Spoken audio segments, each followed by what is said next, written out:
हे WhatsApp guys, आज का जो हमारा टॉपिक है वो है रियल एस्टेट के रिलेटेड। हम जानेंगे कि रियल एस्टेट एक्चुअल में है क्या चीज़, इसकी डेफिनेशन के ऊपर जो है वो बात करेंगे और साथ में हम ये भी डिस्कशन करेंगे कि कोई अगर रियल एस्टेट का बिजनेस करना चाहता है तो वो किस तरह से इसको स्टार्ट ले सकता है। इसके सारे फैक्ट्स के ऊपर बात करेंगे और इसके क्या बेनिफिट्स हो सकते हैं आपके इन फ्यूचर में और कौन कौन से इश्यूज जो हैं वो आपको फेस करना पड़ सकते हैं। तो चलिए वीडियो का जो है वो आगाज़ अभी से कर लेते हैं और वीडियो को स्टार्ट करते हैं। अच्छा देखें, रियल एस्टेट होती क्या चीज़ है। जैसा कि स्टेट से जो है वो एक हमें चीज़ पता चलती है कि कहीं ना कहीं कोई जगह है, कोई स्पेस है, कोई एरिया है, ठीक है।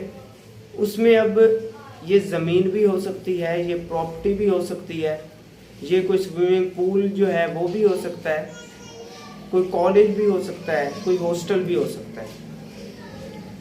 अब रियल एस्टेट का कंसेप्ट जो है वो इजीली समझाने के लिए मैं आपको बताता हूँ क्या है। आप किसी दूसरी सिटी जाते हो, वहाँ पर आप यूनिवर्सिटी में एडमिशन लेते हो और देन आपको जो है ना उसके बाद एक चीज़ रिक्वायर्ड होती है, वो होता है रहने के लिए जगह। आई मीन के हॉस्टल आपको रिक्वायर्ड होता है। तो हॉस्टल आपको नहीं मिल रहा होता तो आप किसके पास जाते हो? किसी रियल एस्टेट बंदे वाले के पास, जो कि बैठा होता है अपने बिजनेस की जगह पे, ठीक है, या उसको शॉप भी कह सकते हैं एक तरह से। आप उसको कहते हो कि भाई आपको एक हॉस्टल चाहिए, तो वो ढूंढ के देता है। वो जो काम कर रहा होता है ना, वो रियल एस्टेट का काम कर रहा होता है। मीन्स कि वो आगे देखता है जगह, ठीक है, और आपको वहाँ पर शिफ्ट करवा देता है और अपना उसमें से कमीशन रख देता है। वो भी एक रियल एस्टेट की जो है ना वो डेफिनेशन है या कंसेप्ट बनता है। अब रियल एस्टेट क्या है? ये कारोबार है ज़मीन का, प्रॉपर्टी का, हाउसिंग का, हॉस्टल्स का, या बाकी कोई भी चीज़ जो एग्जिस्ट करती हो ज़मीन के ऊपर और उसका कारोबार चल रहा हो या आगे उसने यूटिलाइज होना हो, उसका बिजनेस करना, लेन देन करना, ये कहलाता है रियल एस्टेट। होप सो ये डेफिनेशन आपको क्लियर होगी। अब बढ़ते हैं कि रियल एस्टेट का अगर कोई बिजनेस करना चाहता है तो उसको कौन कौन से फैक्ट्स को सामने रखना है। पहली बात देखें, मार्केट के अंदर आपके कंपटीशन जो है ना वो बहुत ज़्यादा होगा। आप उठा के देख लीजिएगा, आपके आसपास बहुत सारे लोग जो हैं वो रियल एस्टेट का बोर्ड लगाए बैठे होंगे किसी एक रूम में एसी लगा के। हो सकता है आपके पास एसी भी ना हो, तो उनको compete कैसे करना है, ये चैलेंज आएगा आपके सामने। आपके सामने ये भी चैलेंज आएगा कि आपने रियल एस्टेट का बिजनेस करने के लिए किन किन प्रॉपर्टीज को देखना है। आपको कैसे पता चलेगा कि वहाँ फलां प्रॉपर्टी जो है वो सेल के लिए है, वो लोन के ऊपर देना चाहते हैं, या वो जो है गिरवी रखवाना चाहते हैं, या वो किराए के ऊपर देना चाहते हैं।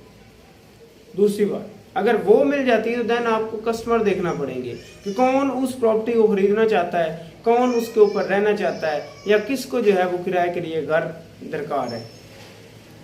ये सारे फैक्ट्स जो है आपको अपने माइंड में रखने हैं। इट्स मीन कि आपको दोनों तरफ एडवर्टाइजमेंट करनी है। आपको कनेक्शन बनाना है जिसकी प्रॉपर्टी है, आपको कनेक्शन बनाना है जिसने किराए के ऊपर मकान लेना है। अगर इन चीज़ों को फॉलो करोगे तो होप्स हो कि आप जल्द सीख पाएंगे। अगर कोई यंगस्टर मेरी वीडियो देख रहा है तो मैं उससे एक सजेशन दूंगा कि भाई देखो, स्टार्ट में खुद से करने से बेहतर है कि आप किसी अच्छे रियल एस्टेट वाले बंदे के पास जाओ, गो के वो आपको ऐसे ही रखे, अपने काम भी निकलवाए, ठीक है, आपको पे ना भी दे, तो आप कुछ सीखने को मिलेगा, आप उससे कुछ सीखोगे, आप जानोगे उससे। अगर ऐसा हो पाता है तो देन क्या होगा, इन फ्यूचर आप जो है वो अपना कारोबार स्टार्ट कर पाओगे। और रियल एस्टेट में जो है वो दो तीन चीज़ें हैं। अगर तो फुली इंडिपेंडेंट आप काम करना चाहते हो तो देन आपको जो है वो इन्वेस्टमेंट भी रिक्वायर्ड है। लेकिन अगर आप थोड़ा सा एक पार्टी के साथ डिपेंडेंट होकर चलना चाहते हो तो देन ये है कि आप जो है वो बिना किसी इन्वेस्टमेंट के भी कारोबार कर सकते हैं रियल एस्टेट के अंदर। और रियल एस्टेट की मांग है आने वाले टाइम में इसके जो है और चीज़ें जो हैं वो इंक्रीज़ होती जाएंगी और रिक्वायरमेंट्स बढ़ती जाएंगी। लोगों के पास जो है ना वो रहने के लिए घर जो है वो मुश्किल होते जा रहे हैं। तो इस बिज़नेस में जो है वो आप आगे प्रोग्रेस कर सकते हो। होप सो ये कंसेप्ट, ये सारी चीज़ें जो मैंने शेयर की हैं ये आप लोगों तक पहुँच गई हैं। मिलते हैं नेक्स्ट वीडियो में। Take care and good bye.